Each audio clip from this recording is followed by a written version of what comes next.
Bien, entonces, para lo que es la función cardíaca, obvio que tienes que repasar la anatomía del corazón, anatomía cardiovascular. Sí o sí, son requisitos. Pero eso no lo vamos a hacer en clase, tiene que hacerlo usted, ¿ya? Acordarte de los circuitos mayor y menor. Y esto requiere importante, manejar al revés y al derecho el ciclo cardíaco, ¿ya? Entender estas curvas de presión-volumen, estos gráficos que nos muestran la presión, el volumen, en este caso hay volumen, ¿cierto? ¿Qué va a pasar en las distintas fases del ciclo cardíaco? ¿Qué va a pasar con las válvulas? ¿En qué momento están abiertas? ¿En qué momento se cierran? ¿Qué relación tiene el cierre de las válvulas con los sonidos cardíacos? ¿Ya? Y, por supuesto, ¿qué relación tiene el ciclo cardíaco con el registro electrocardiográfico? ¿Ya? Puede utilizar cualquier neurofisiología, por ejemplo, las típicas curvas ¿no es cierto?, estos gráficos de presión-volumen que te salen en el libro de Gayton, de Tratado de Fisiología Médica. Un buen abordaje también lo tiene el libro Verne y Levy, capítulo 16. Recordad que todos estos libros están digitales, a través de la página web de apoyo a la docencia, ya lo pueden encontrar. Entonces, leerse los elementos de la función cardíaca, capítulo 16. Entonces ahí está este concepto famoso del gasto cardíaco, que ya lo habíamos visto ya en relación al concepto de VO2 máximo, ¿ya? Entonces este gasto cardíaco es un indicador, pero muy significativo, por no decir el más significativo de la capacidad funcional de tu sistema circulatorio, de tu sistema cardiovascular, para satisfacer las demandas de la actividad física, ¿ya? O sea, si tu gasto cardíaco puede ser más alto, va a andar bien, va a poder hacer y satisfacer las demandas que implica la actividad física. Si tu gasto cardíaco es muy bajo, ya no va a andar bien, pues, obvio, ¿ya? Ahora, este gasto cardíaco básicamente es ya la cantidad de sangre que bombea tu corazón por unidad de tiempo. Entonces, decíamos que no solamente dependía del volumen sistólico, sino que también de la frecuencia cardíaca. Entonces, por ejemplo, ahí, espérate, este lo acciono de la cámara. Ya, buena. Entonces ahí se va viendo la curva del volumen, ya el volumen de eyección. O sea, volumen, básicamente el volumen de llenado, ¿no? Más que de eyección. Y esto representa el gasto cardíaco. Es como si tú pudieses medir la cantidad de sangre que bombea tu corazón en un minuto. Fíjate que acá, así como en un modelo como didáctico nomás, es como que tú vas juntando la sangre que bombea el corazón en un minuto, po. Fíjate que en cada latido, en promedio, ¿ya? Es decir, el volumen sistólico es más o menos de 70 ml, ¿ya? O sea, por cada latido, ¿ya? En cada sístole, tu corazón va a eyectar 70 ml de sangre, ¿ya? Entonces, ¿de qué va a depender el gasto cardíaco? De la frecuencia cardíaca. Pues entonces, vemos que dice cardiac output, eso es el gasto cardíaco, es la frecuencia cardíaca multiplicada por el volumen sistólico. Mira cómo se va juntando la sangre ahí. Ahí, hasta que llegamos al tiempo de un minuto. Y fíjate que finalmente se obtiene 5,25 litros de sangre, ¿verdad? ¿Qué te está diciendo esto? Que para un adulto, más o menos en promedio, se está generando un gasto cardíaco de 5 litros por minuto, ¿ya? En este caso dio 5,25 litros por minuto. Entonces, si ustedes se dan cuenta, si yo pusiera esta misma animación, pero le aumento la frecuencia cardíaca, el gasto cardíaco, perdón, va a ser mayor. Ahora, si en vez de pensar en un volumen sistólico de 70 ml y le pongo 80 ml, también me podría dar un gasto cardíaco más alto, ¿ya? Entonces, fíjate que tu corazón, por lo tanto, está bombeando 5 litros, ¿ya?, de sangre por minuto, ¿ya? 5 litros de sangre, ¿ya? 5 litros de sangre. 5 litros de sangre es, imagínate la cantidad de agua que hay acá, el volumen de agua de un bidón. Generalmente el bidón de agua que encontramos en el supermercado es de 5 litros. Ahora, ¿qué va a pasar en el ejercicio físico?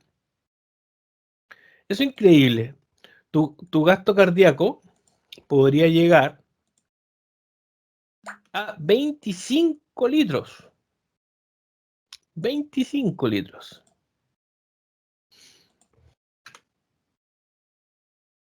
Comenzamos de un gasto cardíaco en reposo de 5 litros y en un ejercicio de alta intensidad, tu corazón podría llegar a bombear incluso 25 litros. Eso es mucho, eso es mucho. Entonces, acá esto recuerdo haberlo revisado también con ustedes en fisiología humana y veíamos que en reposo, ¿cierto?, el gasto cardíaco 5 litros y hay una redistribución o una distribución del gasto cardíaco en reposo. Y aquí está el porcentaje. Por ejemplo, los esplagnios se llevan entre el 20 al 25%. Fíjate que el corazón se lleva como el 5% de la sangre, los riñones el 20%. Así, mira, el sistema nervioso central un 15%, la piel y el músculo. Mira, el músculo se está llevando de un 15 a un 20%, más o menos 0,75 litros por minuto se lo está gastando el músculo. Es decir, esa es la sangre que va a llegar al músculo en reposo. Ahora, lo que se ve desde la línea punteada hacia arriba vendría siendo el gasto cardíaco ya en el ejercicio. Este sería un ejercicio intenso, ¿ya? De alta intensidad, ¿ya? Ejercicio intenso. Entonces, podríamos llegar a un gasto cardíaco de 25 litros, ¿ya? Por lo tanto, mi 100% en el ejercicio intenso, de alta intensidad, ya no es 5 litros, sino que mi 100% son 25 litros. Entonces, eso es importante, que aquí está en términos porcentuales, pero ya tu 100% ahora son 25 litros, no 5. Y vemos que los esplágnios disminuyen mucho su porcentaje. El corazón se mantiene en términos porcentuales, pero si tú sacas la cuenta, va a estar llegando mucha más sangre al corazón. A nivel renal también baja. A nivel óseo se tiende a mantener si es que lo cuantificamos, pero en términos porcentuales, claro, baja. Lo mismo, el sistema nervioso central. Ahora uno dice, pero ¿cómo? O sea, ¿hay menos irrigación? No, no, no. Lo que pasa es que es un 4%, pero de 25 litros. Si yo saco la cuenta, me va a dar un valor parecido al 15% de 5 litros. Ya como que se tiende a mantener. Pero lo que realmente llama la atención, aparte de que a nivel esplácnico baja mucho, hay una redistribución que permite que el gasto cardíaco o el flujo sanguíneo llegue principalmente acá, al músculo esquelético. Fíjate que de esos 25 litros, 20 litros se van al músculo. Y tiene mucho sentido porque decíamos que en el ejercicio aumenta el consumo de oxígeno. Y ese oxígeno tiene que llegar para suplir las demandas metabólicas a través de la sangre al músculo. ¿Ven? Y estos serían los principales determinantes de la función ventricular, que también lo revisamos en fisiología. Está la precarga, la contractilidad y la poscarga, ¿ya? Y estos van a determinar finalmente el volumen minuto. Ahora, este volumen minuto, si hablamos de volumen en un minuto, estamos hablando básicamente del gasto cardíaco. Eso es lo que estamos hablando ahí. Entonces, ¿cuáles van a ser los determinantes de este gasto cardíaco, de este volumen minuto de la función ventricular? Son la precarga, la contractilidad y la poscarga, ¿ya? Y estos tienen una influencia directa en el volumen de eyección, ¿ya? Ahora también vamos a ver que influye la competencia mecánica y la frecuencia cardíaca. Ya luego vamos a ver por qué. Ya, pero este diagrama, ya, este esquema, es como clave para poder entender eh, cómo se va a comportar el gasto cardíaco en el ejercicio, ¿ya? Ya, ¿se acuerdan qué es lo que era la precarga? ¿Qué es lo que es la precarga? A ver, quiero escuchar a estos kinesiólogos de corazón, artistas de la fisiología. ¿Qué es lo que es la precarga?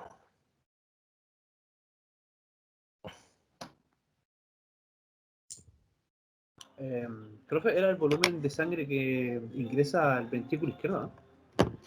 Ya, perfecto. Y también podemos hablar del ventrículo derecho, ¿ah? Ya, pero básicamente es el volumen al final de la diástole. Ya estamos hablando de la fase de llenado ventricular y al final de esa fase de llenado vamos a tener nuestra precarga. ¿Ya? Entonces, esa precarga, ¿ya? Obviamente que es una determinante fundamental de este gasto cardíaco. Ahora, ¿por qué? La precarga, ¿cierto? Si nosotros pensamos en el corazón, ya en la diástole, ¿cierto? El ventrículo se va a llenar. Ya podríamos hacer el mismo ejercicio en el ventrículo derecho, ¿ya? Pero siempre uno lo hace más fácil en el ventrículo izquierdo. Entonces, vamos a tener un volumen de sangre al final de la diástole. Ya en la última fase de la diástole, ya vamos a tener este volumen que se llama volumen al final de la diástole o volumen telediastólico. Ahora, ¿por qué es tan importante este volumen telediastólico?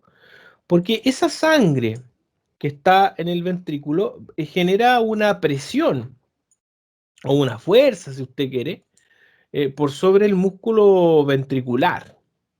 ¿Ya? Entonces, mientras más grande es esa presión, es decir, el volumen telediastólico es mayor, eso genera una mayor distensibilidad del músculo ventricular. Y si hay mayor distensibilidad, hay mayor contractilidad. Y si hay mayor contractilidad, por lo tanto, va a haber mayor volumen de eyección. Ya aumenta aquí el volumen sistólico. Y eso se llama la curva de Starling, ¿ya? Que está relacionado con la ley de Frank Starling, ¿te acuerdas? Entonces, ¿qué te dice la ley de Frank Starling? Mientras mayor es la precarga o este volumen telediastólico, presión telediastólica, mientras mayor es, se genera también un mayor volumen sistólico. Ya insisto, porque si hay más precarga, más distensibilidad de este músculo ventricular, se estira más, ¡pum!, y por lo tanto genera una mayor contractilidad. ¿Ya? ¿Entiende la precarga y su relación con la ley de Frank Starling? Sí, profe, yo sí. ¿Ya? Los demás no sé si están todavía. Sí, profe. Sí, ya. Bien. La Sí, se la sí, entendió. ya, bien, Nashmia, gracias. Ya, la contractilidad, bueno, hay corazones que tienen más contractilidad que otros nomás, po. Ya un corazón más contráctil tiene más fuerza contráctil. Ya la contractilidad está dada por la interacción de estos componentes que son las proteínas contráctiles, actina y miosina, ¿no es cierto? Para el calcio, ¿ya? Entre otras cosas. Entonces hay corazones hipercontráctiles, otros hipocontráctiles nomás. Entonces, si hay mayor contractilidad, por lo tanto se va a generar un mayor volumen de eyección y por lo tanto un mayor gasto cardíaco. Y la poscarga, ¿se acuerdan de lo que es la poscarga?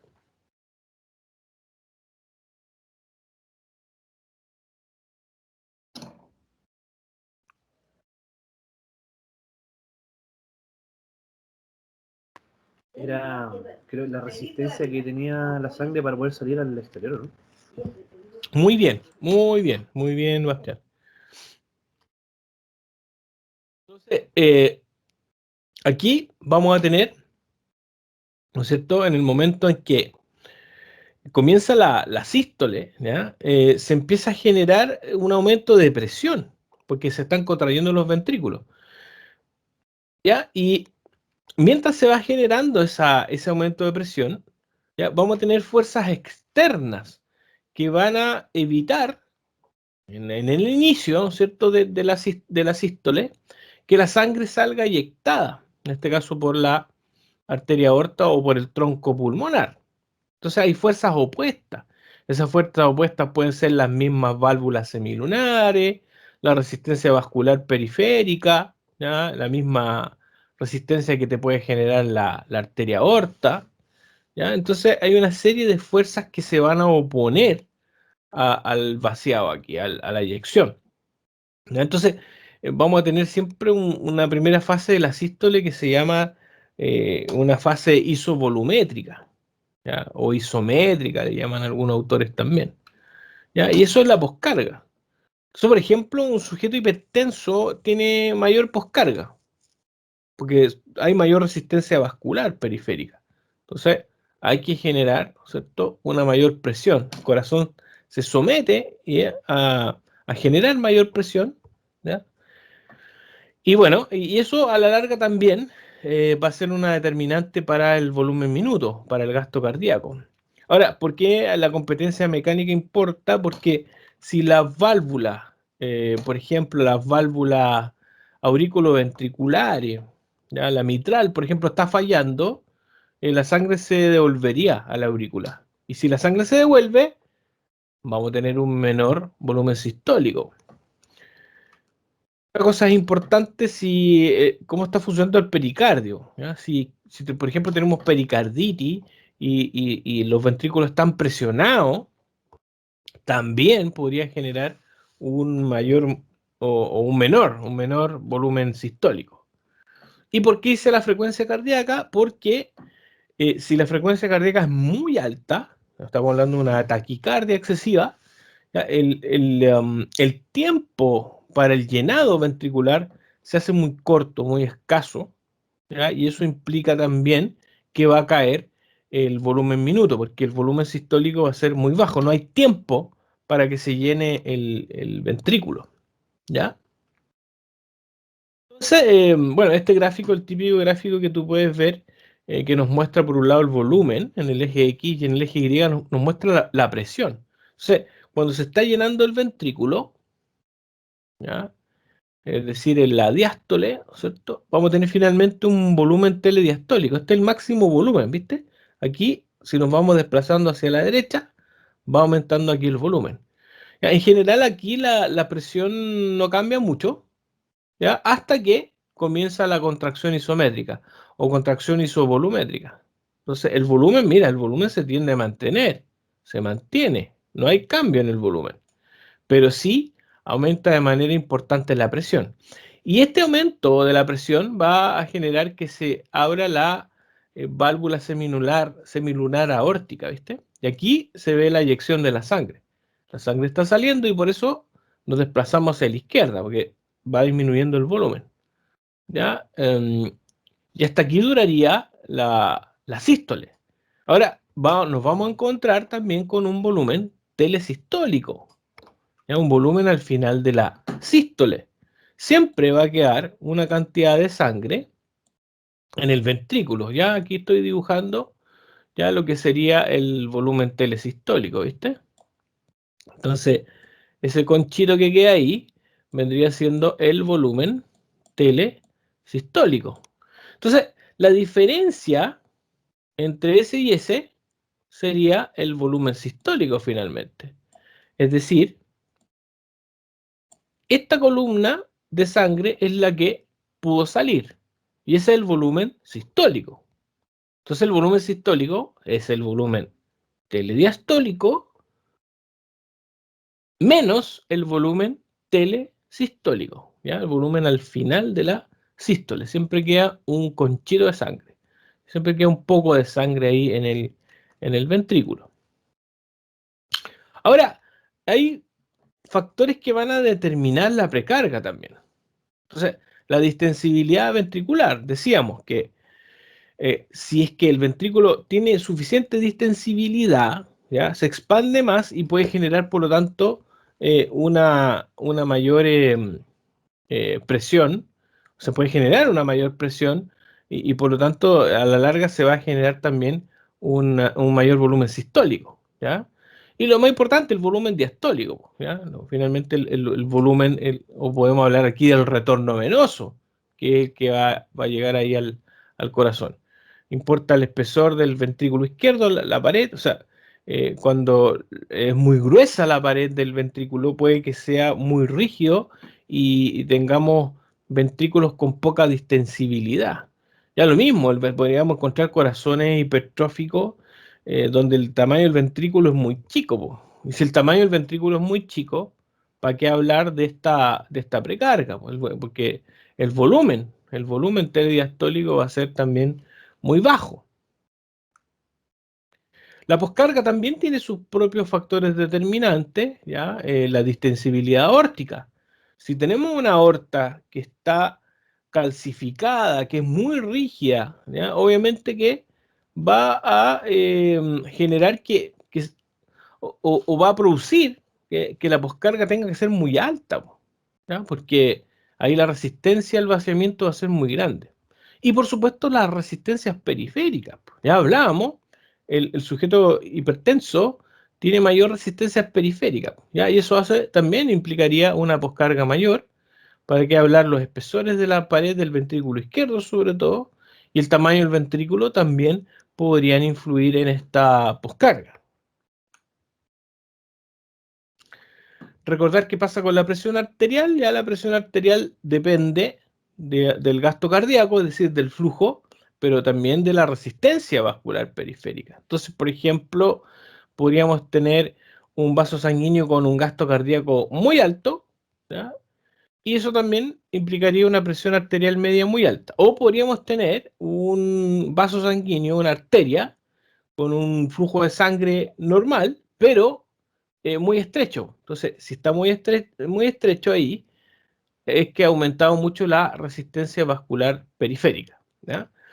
¿Qué les recomiendo? Que se vayan haciendo un formulario, ¿ya? Porque van a tener que hacer algunos cálculos, ¿ya? Entonces, por ejemplo, saber cómo calcular la presión arterial media, saber cómo calcular el gasto cardíaco. Ahora, con esto tú vas despejando y podrías tener la fórmula para obtener la resistencia vascular periférica, ¿ves? Entonces ahí se van agregando distintas fórmulas. Ya recordar que esta sería la clasificación del JNS7. Ya hace un par de años que está la JNS8, pero no cambió mucho. Ya está prácticamente igual. Es una presión arterial normal es 120/80 hacia abajo. ¿Ya? Y ahí están los distintos criterios para establecer prehipertensión o los distintos estadios de hipertensión. ¿Ya? Y esta es la presión de pulso, muy fácil. La presión de pulso, lo único que tú haces es tomar la presión arterial sistólica y le restas la diastólica, ¿ya? Ahora, ¿para qué te sirve? Ya, vamos a ver para qué. Ya, hay un concepto que es de la presión arterial media, ¿ya? Es requete importante porque si la presión arterial media de un paciente es bajo 60, significa que está realmente en problema porque su corazón no va a generar la suficiente presión para perfundir el propio corazón, arterias coronarias, ¿cierto? Cerebro, riñones. ¿Ya? En general, la presión arterial media anda entre 70 y 110. Ahora uno podría decir, oye, yo la presión arterial media es la sistólica más la diastólica y lo divido por 2, pero no puede ser así porque recuerden los tiempos del ciclo cardíaco. Si yo divido el ciclo cardíaco en 3 partes, 2/3 es diástole y solamente 1/3 es sístole, ¿ya? Por eso, cuando uno hace la fórmula de la presión arterial media, divide por 3, ¿ya? Y no por 2. Ahí está.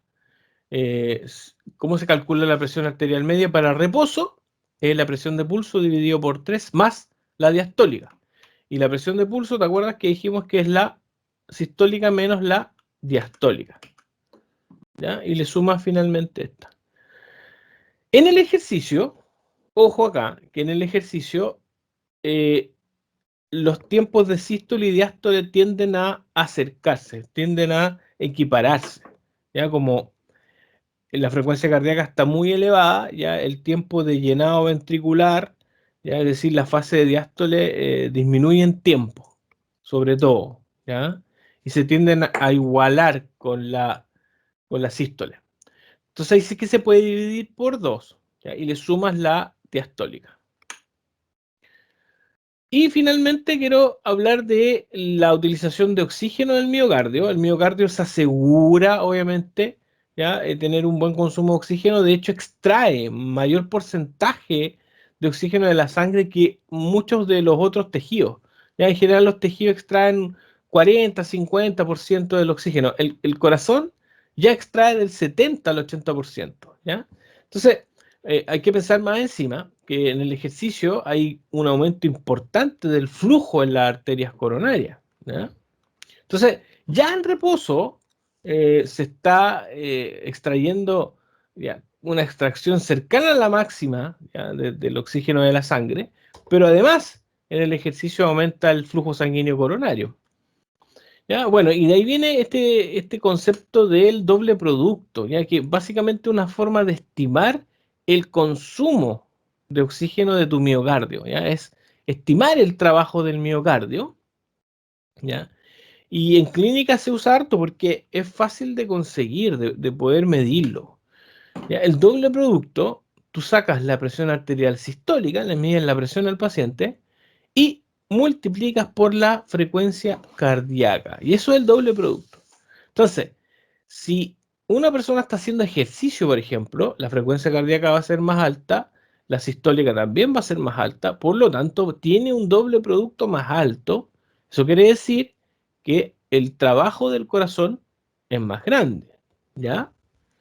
Entonces ahí tendríamos este concepto de doble producto, ¿ya? Insisto que uno usa harto el doble producto porque es fácil de obtener. Y yo con esos datos, la presión sistólica, la frecuencia cardíaca, puedo estimar, ¿ya?, el trabajo de tu corazón, ¿ya? Entonces, tiene varias aplicaciones clínicas que en su momento vamos a revisar.